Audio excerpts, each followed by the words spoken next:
Good morning, everyone. My name is Megan. I'm going to call the Herring Board to order this morning. We're going to start with board consent and approval of the agenda. Are there any additions or modifications to the agenda this morning? Please raise your hand. Seeing none, the agenda is approved by consent. Next is approval of the proceedings from October 2023. Are there any edits to the proceedings from October 2023? Seeing none, those proceedings are approved by consent. Next, we have public comment. This is for items that are not on the agenda, so I'll look for any raised hands in the room, and Emily will help me with those on the webinar. We are not seeing any hands in the room, and I don't think we're seeing any on the webinar, so we will move on to agenda item number 4, which is review of the 2024 Atlantic Herring Management Track Assessment. We have John DeRoba online today, the stock assessment analyst for Atlantic Herring, and he is going to provide an overview of the assessment. Thank you, John. Yep, thank you. Again, apologies if I'm a little crackly. I'm trying to troubleshoot it, but nothing I can do. I think you probably all know what this is, so let's just dive right in. You can move on. Herring was last assessed and reviewed in June 2022. We are still using the ASAP modeling framework. There are 2 fishing fleets, a fixed gear fleet, which is largely Canadian, and a mobile gear fleet, which is entirely US based. There are 4 surveys in the model: spring bottom trawl, fall bottom trawl, summer bottom trawl, and an acoustic time series collected during the fall bottom trawl.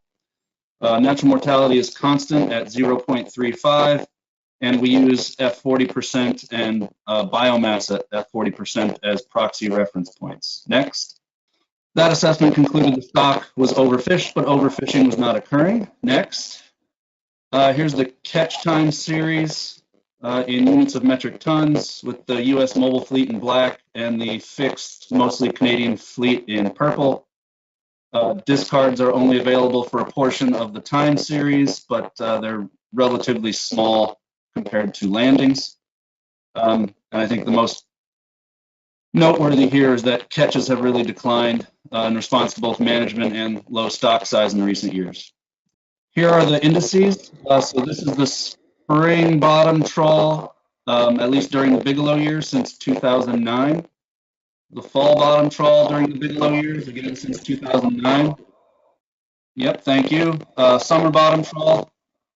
There have been no vessel changes for the summer bottom trawl, so this is actually a longer time series on screen. And the acoustic time series collected during the fall bottom trawl. Tour 3, I always say, is just fit a stock assessment. So I added 2 years of data and made no other changes, very much a turn of the crank.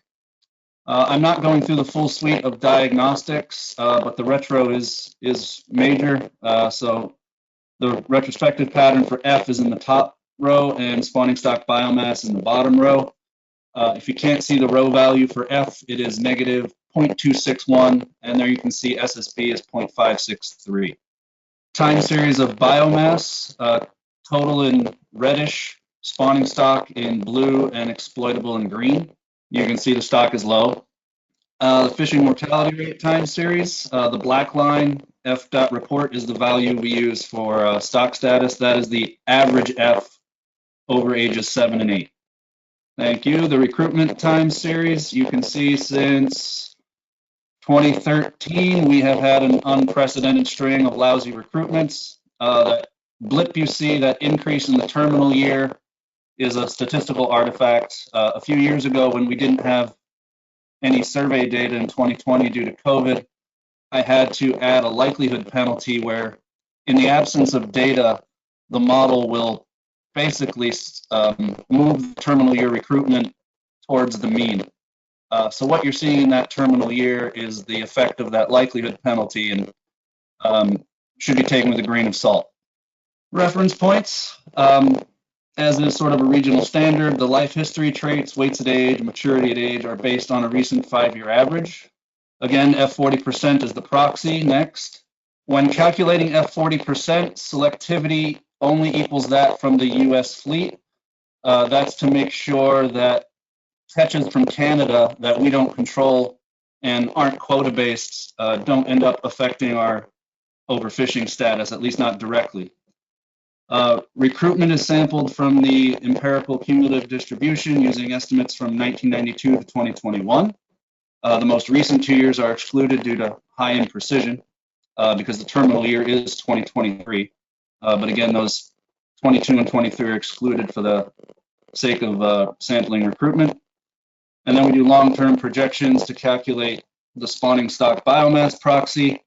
And in this case, we do make some accounting of the fixed gear, the Canadian fixed gear fleet, where we set F in the long term to equal a recent 10-year average. So F for calculating the B proxy equaled 0.15. There's a comparison of the previous and updated reference points. So F40 came down just a little bit, and the B proxy went up just a little bit. There's your relative stock status plot. So the vertical axis is the fishing mortality rate in 2023 over the F proxy, and the horizontal axis is spawning stock in 2023 over the spawning stock reference point proxy. Vertical line at 0.5 would be our overfished. You can see we are less than 0.5, so the stock is overfished. The horizontal line at 1 would be our overfishing threshold. You can see we're below that, so overfishing is not occurring. And the red line there is the adjustment for the retrospective pattern. Short-term projections, fixed gear catches. So again, that Canadian fixed gear fleet, the catches are held constant in all years and are equal to a recent 10-year average. The mobile fleet fishing mortality rate is based on the New England Council's harvest control rule. Recruitment follows an auto-regressive process. As I pointed out, recruitment has been really low lately. And so to help prevent overly optimistic projections, that auto-regressive process basically says for the next few years, recruitment's going to be kind of lousy, just like it has been recently. Eventually, recruitment does return to the long-term mean, but it takes a few extra years to get there. Projections are using the 2023 recruitment estimate, but adjusted downward for the retrospective pattern, and that value 1 million is the row adjusted 2023 recruitment estimate, but that's in units of thousands of fish, so that's really a trillion. Here are the short-term projection results, again using a constant catch value for the fixed fleet, and in that weird header above this table, you can see the recent 10-year average of Canadian catch is 4,031 metric tons, and there is a U.S. fixed fleet, sort of. They caught 16 metric tons. So if you sum those two, that's what the fixed fleet catch is held constant at through all these projections. And then again, the mobile fleet F, which is the far left column, is following the New England Council's harvest control rule. I think all the other columns are fairly self-explanatory. Probability of overfishing, probability of overfished, so on and so forth. You can let that sit there for a minute. I don't know what's interesting to folks, and I don't try to read minds, so you can soak that in. It's disheartening. Term of reference 6 is review research recommendations. What's on the slide all came from the New England Council's SSC last go-round. They were all suggested to be addressed in the research track. Obviously, mechanisms behind low recruitment, some follow-up on analyzing recruits per spawner. We are doing both of those things, by the way, in the research track to some extent. Investigate whether F40% needs to be changed given a lower productivity regime. We are not addressing that in the research track, at least not yet. And that's really a much broader question than just Atlantic herring. Estimate FMSY directly. We don't have a stock recruitment curve, so that's not the next two, beginning with the word consider, we did a full treatment of selectivity in the research track, so that's been addressed. We are evaluating the use of an index of herring recruitment using seabird diet data. That's being done in the research track. We are reevaluating M in the research track, natural mortality. Stock structure and movement are not part of the research track terms of reference. We did do a pretty thorough treatment of that, though. I don't know, it's getting to be a while ago, 8 or 9 years ago. And long story short, we don't have enough information to estimate movement rates or to disentangle movement rates from just, say, recruitment, stocks, relative recruitment among different stocks. So that's going to be a tough nut to crack. So no progress on that one. Next. These came from the last management track peer review report. DFO has changed the way they process catch, and they did not have very good documentation last go around. They have now provided that documentation in the links provided. Explore model-based indices of abundance. We did that to death, again, back a while ago, but back in 2012. Continue collecting age data during the summer bottom trawl. That was done. Evaluate the impact of borrowing age length keys for the summer bottom trawl. We have not made any progress there. Explore the effect of the likelihood penalties I mentioned on recruitment. We've made no progress there, but I'm hoping the research track makes that point moot. Monitor the impact of missing 2020 survey data. That's been done for various assessments in a variety of ways, and we're doing it for herring in the research track at least somewhat. Again, reevaluate natural mortality. That is being done in the research track. Look for changes, temporal changes in recruits per spawner. That's being addressed in the research track. Examine reproductive status and condition, being addressed in the research track. Improve our understanding of fleet dynamics and its relationship to herring spatial dynamics. We've made no formal progress there, and that might fall out of the purview of a stock assessment, but the research track has done some outreach with user groups and discussions about fleet dynamics, their response to sort of a shrinking stock, how it might affect various ports. Those types of conversations were being had. Analyze condition growth and fecundity. That is being addressed in the research track. And next, I think I might be done with my slides. I am. Thanks. I can take any questions. Thank you, John. So we'll see if there's any questions from the board on the assessment. We will be talking a bit about the implications of some of these stock projections. So I want to hold off those questions and comments and just focus on questions on the assessment. So we'll start with Doug Grout.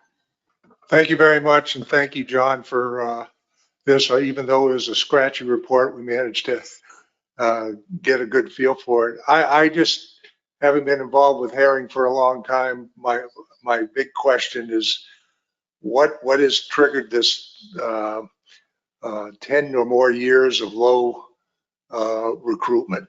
Has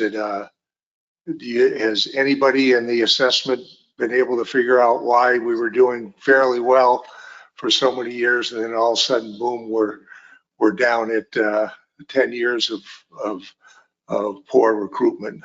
Yeah, we don't have a smoking gun answer to that question yet. Things we are exploring in the research track include haddock predation on herring eggs. Micah Dean at Mass DMF is doing some great work in the research track on that. We're exploring some bottom-up processes like plankton availability, Calanus finmarchicus availability, and how that might affect larvas. Temperature is sort of a big obvious one, especially in the Gulf of Maine region. And it might not be one thing, it might be multiple things, but the answer to your question is we don't know yet, but we are still exploring various avenues. Any other questions for John? Yeah, Jeff Kalin. Thank you, Madam Chair. Hi, John. It's Jeff Kalin with the Commission today. I've got a question about the Canadian set-aside. You know, like Doug, I've been around herring management for a long time too, and we used to take a look at the herring that being set aside for the Canadian wares as part of the spec process. But in this assessment, the assessment team used a 10-year average of Canadian catches to create a value that, in fact, gives the Canadians more fish than the Americans are going to get this year for the first time.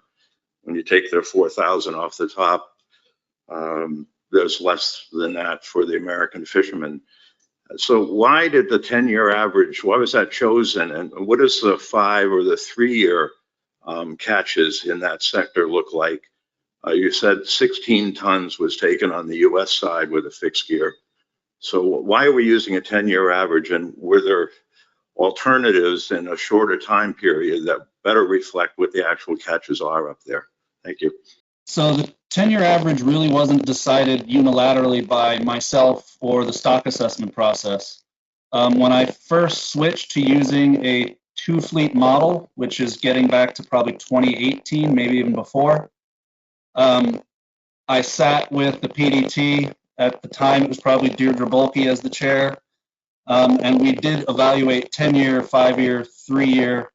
And at that time, 10-year seemed to be the best predictor of the next few years of Canadian catch. I've had conversations even during this assessment with Jamie Kernan and others about reconsidering that, but there was no strong evidence to deviate from the 10-year average. There is no reason we can't use something else. The 10-year average is the status quo, and that's what I presented as part of a level 1 management track. There's nothing preventing the PDT from reconsidering that value. I would just have to redo the projections with a different fixed gear catch. So it is not set in stone, but it was at one point the best predictor of upcoming Canadian catches, and there's no evidence to the contrary yet. Thanks, John. Any other questions? All right, thank you, John. I do just want to acknowledge how devastating these results are. I know everyone was hoping to see some rebuilding of herring, and we haven't. So I think we have some tough conversations ahead, and we'll kind of foreshadow that at the end of our meeting today. But thank you, John. I appreciate your time. Next, we have consider approval of the fishery management plan, and Emily's going to walk us through that. Great, thank you, Chair.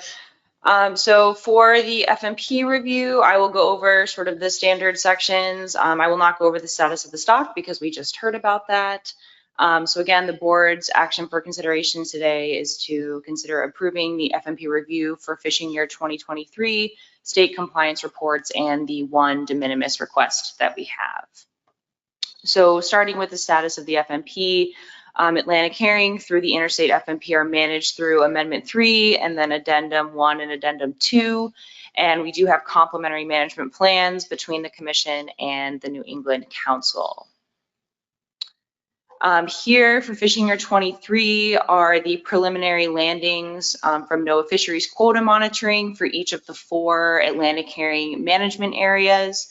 You can see that overall, about 76% of the total ACL was harvested.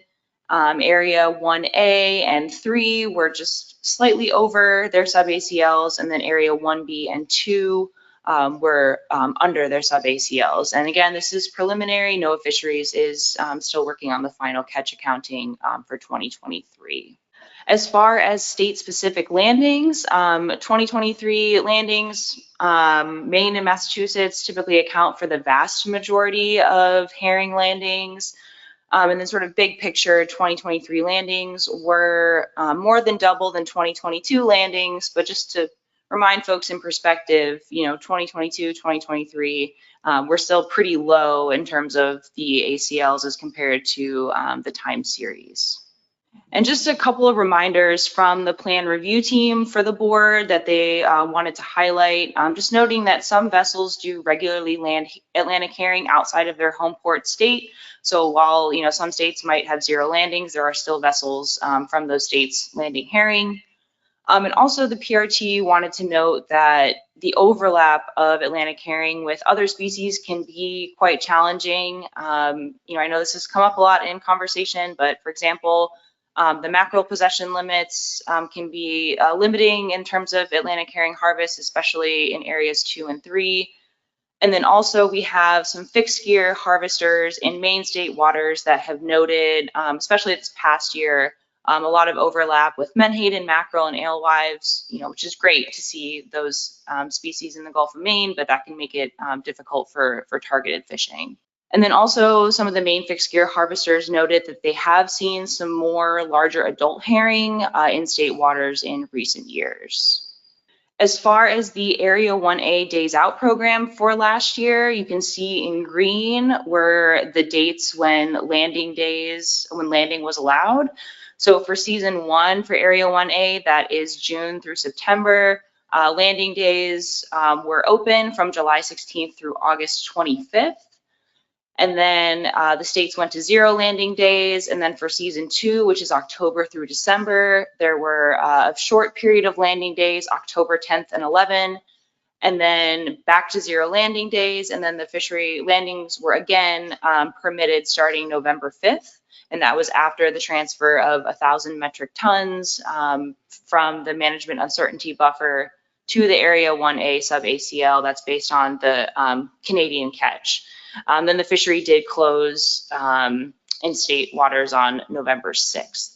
And as far as the spawning closures in Area 1A, for the past few years, due to insufficient samples, the default closure dates have been used. So there are 3 Area 1A closures: the eastern main spawning area, the western main spawning area, and the Massachusetts, New Hampshire spawning area. So in 2023, those 3 areas used the default closure dates in the FMP. So as far as the PRT review, the PRT found that all states have regulations in place that meet the requirements of the FMP. New York is continuing to request de minimis status and does meet the requirements, which is the average of the last 3 years of landings are less than 1% of the coastwide total. And then the PRT this year does have 2 recommendations for the board to consider. So the first is the PRT recommends the board discuss long-term funding solutions for the Maine DMR portside sampling program. So that program samples a lot of biological attributes: age, length, maturity, sex, etc. The funding that is needed would support DMR staff traveling to other states to conduct out-of-state sampling, so covering those other herring management areas and conducting bycatch sampling as well. These data are important to inform not only the spawning closures, but also really critical for the stock assessment, which relies on an age-structured model. And so this funding that is needed is about $30,000 a year. And again, that would support the DMR staff traveling to other states. However, the board had previously thought about, another avenue could be state staff collecting samples themselves and potentially sending them to DNR or DMR. But either way, this is something for the board to consider. This program has been sort of short-term funded through mid-2025, but there's still no long-term funding solution. And then the other recommendation is the PRT recommends that the TC review the current addendum to Area 1A spawning closures and determine if there are any concerns with these prolonged periods of using the default spawning dates. So the spawning closure protocol was set up, if there are enough samples that can dictate, when spawning is occurring and therefore when to implement the closures. However, we've had not enough samples in recent years, and that's largely due to just the timing of the fishery. The fisheries has contracted a bit in terms of the Area 1A fishery in terms of when it's prosecuted. So the PRT recommends the TC have this discussion. The current dates, may already be a conservative approach, but it could be beneficial for the TC to discuss. And that's it. Happy to take any questions. Thank you, Emily. So we'll see if there's any questions on the FMP review, and then we'll talk about the 2 plan review team recommendations. Yes, Rob. I just was looking at the numbers in terms of the percentage over the cap. And I'm just wondering if you could explain if there's any unique elements of, I guess it would be 1A and 3 that would put them over the percentages that were there. I mean, I know that there are going to be additional work on that, but is there any specific things, any unique elements of those particular elements that might cause them to be higher than the target? Thank you. Sure, thanks. And I would also, welcome other board members or Noah to chime in as well. But I know for Area 1A, that the fleet tends to catch that quota, and the board, has the days out to manage the effort to make sure that the quota is available throughout the season. I think for the other areas, there are a lot of factors, including I mentioned some of the species overlap constraints, and also just, opportunity. When are the fish available? The economic consideration of for those boats, is it worth it to pursue herring? Again, a lot of board members could speak to this as well. Thank you for that clarification. Thanks, Rob. And I'll just comment as a state that's often managing those quotas. The quotas have just gotten so low that it's really hard to manage to those quotas. One day of fishing can put you over the top, or you can be 80% under. So it's basically day-to-day monitoring of those quotas. Melanie Griffin. Thanks, Chair. Not a question, but maybe a request for a very minor edit. On page 5, there's some background given on the assessments, and it goes into some detail about the 2022 assessment being peer reviewed. And I think it would just be nice to have a little text that notes the 2024 assessment as a level 1 direct delivery. It's very minor edit, but I just think an important one for the record. Absolutely, Melanie. We'll make that edit. Any other questions? All right, let's talk about the plan review team recommendations. So there were 2 recommendations. The first is about the portside sampling that DMR does. I was going to propose that we have the administrative commissioners get on a call sometime in September to talk about the best path forward. I think our best estimate right now is that funding will go through June 2025. So if we can either figure out a more long-term funding solution or transition to having the states collect samples, I think that's a decision we'll need to make in the next few months. So if there's any concern about that approach, speak now. Otherwise, that's what I'll recommend to this board. All right, thumbs up, excellent. The second one was about the Area 1A spawning closure dates. I don't know if there's any comments on that. If not, I can provide a suggested path forward. Yes, Doug. Well, didn't several years ago, the TC did a very thorough analysis when we had data, we had samples about when the best time for a default would be. And is what we're trying to get at is the default times may have changed. Is that what you're trying to, I mean, the best time to close the fishery may have changed and have the TC look at something, but what would they look at if there's been no samples collected? Right. So I think it's not necessarily that the default dates may have changed, but just sort of going back through the discussion and analysis just to sort of confirm that it was sort of the most thorough approach and sort of the most conservative way forward, given that we've had several years now with the default dates, just to sort of make sure that that's what we have. Jeff Kalin? Yeah, thank you, Madam Chair. Thanks, Emily. I don't see any reason whatsoever to go back and review all of that now.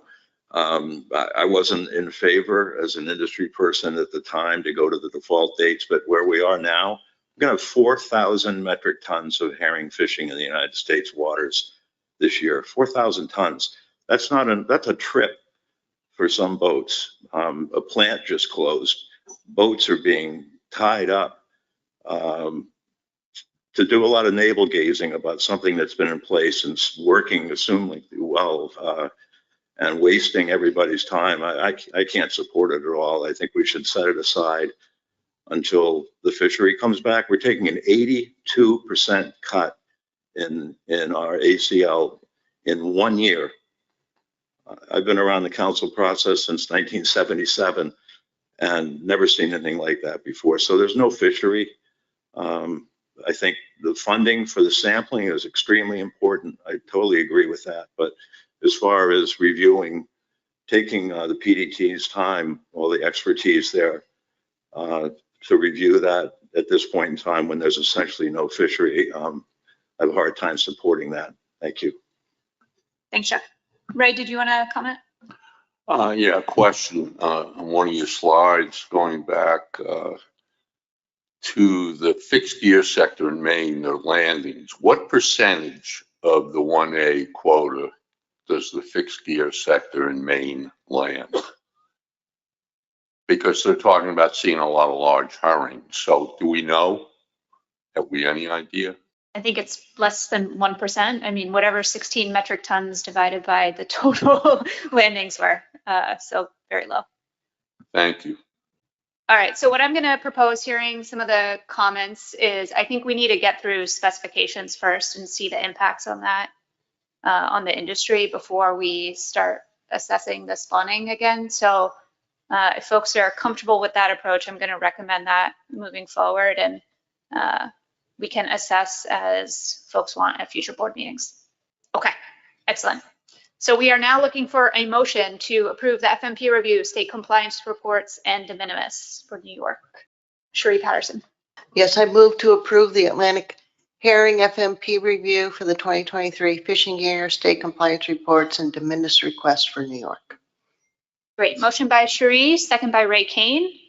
Is there any opposition to this motion? Seeing none, the motion approves by consent. All right, we're going to move on to agenda item 6. We have Jamie from the New England Fishery Management Council is going to provide an update on council activity and I think some of the things we should be looking for as a board as we move through the specification cycle this year. So thank you, Jamie. Thank you for the opportunity to present this update. Next slide, please. Today, I'm going to focus the presentation on specifications. I do have a few brief slides on Amendment 10, but I may not present those given time. So next slide. Right now, the council is working on specifications for the next 3 years for Atlantic herring to include the overfishing limits, acceptable biological catch, applying its control rule, as well as the rebuilding plan for the species. In the specifications package, we also incorporate management uncertainty, the annual catch limits by sub-management area, and river herring and shad catch caps, which we expect will be status quo. And there are other components that are also set through specifications. Next slide. Here we are in the middle of the timeline, progressing towards council final action in September. This stock assessment is a level 1 management track, meaning it was direct delivery to the plan development team and the technical committee. We've met jointly a few times to discuss the results. And the scientific and statistical committee met last week, July 30th and 31, to make their recommendations for this species. We'll be working over the next few weeks and months to prepare the action for the council's consideration, and you'll also be meeting in October to set your own specifications. The plan is to submit this action as soon as possible to NOAA Fisheries with a target implementation of January 1 of next year. Next slide. Here is the history of the U.S. fishery performance, looking back from 2008 forward to our most completed and finalized fishing year, which is 2022. And you can see the same information provided in the table on the right. Over time, there's been relatively high utilization in the fishery, with 1 year exceeding the overall ACL. And the current specifications we have for the fishery are shown in the table below. For 2023, which is now complete, 2024, which we're in the middle of, and 2025, which our new specification cycle would replace that final year. Next slide.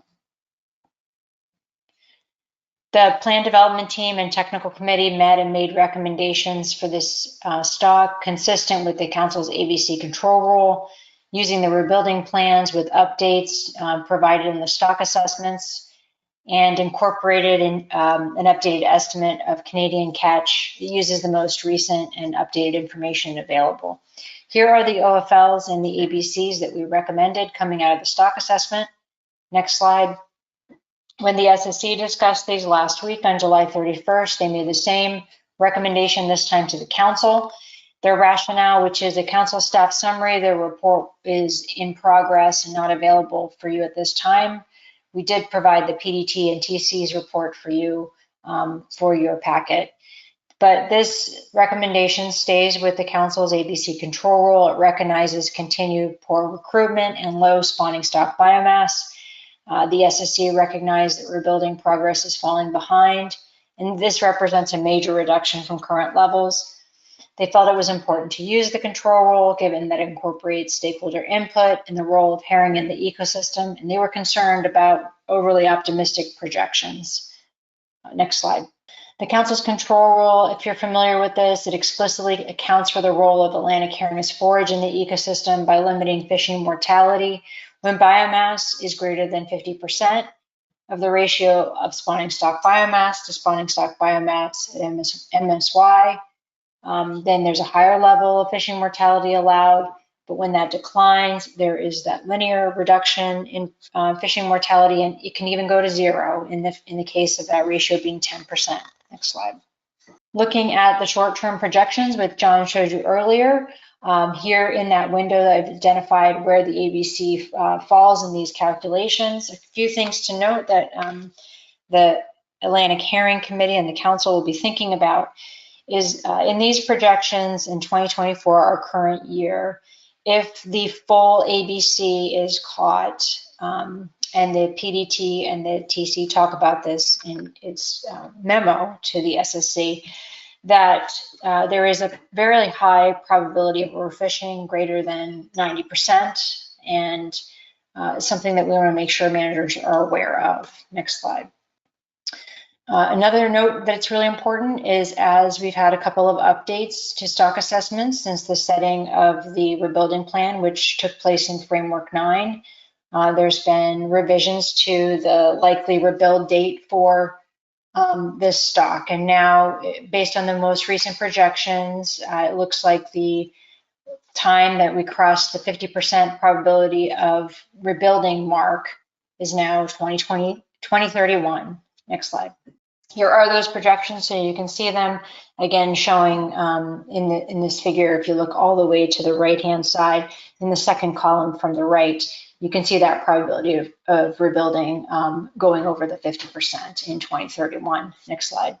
So the next two slides talk about the implications of this reduction. And the first thing I want to note is this is all draft, subject to managers' discussions and the council's recommendations. The first two, OFL and ABC, come from the SSC's recommendation provided to us last week. So this is just for next year to show this example. Draft 2025 specifications would be an OFL of 18,273 metric tons. Applying the council's control rule and the rebuilding plan, the SSC recommended the ABC of 6,741 metric tons. Table on the left-hand side shows you our current specification, so you can compare those numbers as I walk through. And the next step is the management uncertainty buffer. And this has typically been the 10-year average of the Canadian catch, which is this time updated is 4,031 metric tons. If managers use that same approach, they would deduct that 4,031 metric tons from the ABC to determine a US ACL. That's 2,710 metric tons for the entire fishery. Those would be distributed based on the current formula, unless that's changed, by percentage into these 4 management areas. And so you can see what the area 1A, 1B, 2, and 3 quota would be. Next slide.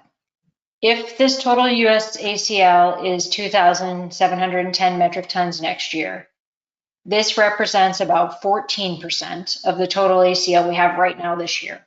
That number is 19,141 metric tons.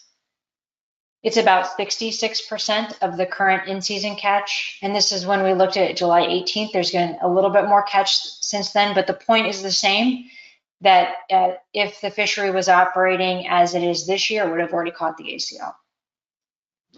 Next, this would be the lowest ACL in the history of the fishery management plan. And the last time we had a low ACL in catch was 2022. This would be lower than that. And this would lead to negative social and economic commercial fishery impacts and low catch limits in the 4 management areas. Would you like me to continue with the rest of the presentation? I know you're running short on time, or I can just provide that as a reference document for the board. Thank you. Thanks, Jamie. Yeah, let's stop there given the time. Obviously, really important to talk about these specifications, and I appreciate the context on this slide. So are there any questions for Jamie? I'll just note, I think that August 22nd and September 12th herring committee meetings of the council will be quite important, and we'll come back as a board in October to see what our next steps are. Ray Kane. Yes, thank you, Jamie. Going back to your slide on your area allocations, 1A, that's not inclusive of historically in years past 1,000 metric ton that we get from Canada, right? If the slide advancer could go back one slide, thank you. Yes. So that 1,000 metric tons that sometimes can shift from our Canadian estimate back into 1A comes from the management uncertainty buffer. So here you see that's 4,031. If it was available and Garfo projected that the Canadians weren't going to exceed the threshold, then 1,000 metric tons later in the fishing year, towards the very end, would be put back into Area 1A. So that would be potential 1A quota of 1,783 if that transfer happened. Thank you, Jamie. Thank You're you, welcome. Chairwoman. Any other questions for Jamie while she's online? Okay, thank you, Jamie. I appreciate your presentation. Those were some great slides. All right, we are at other business. Is there any other business before this board? If not, we will get a motion to adjourn. Doug Grout, so moved. Second by Steve Train. Thank you.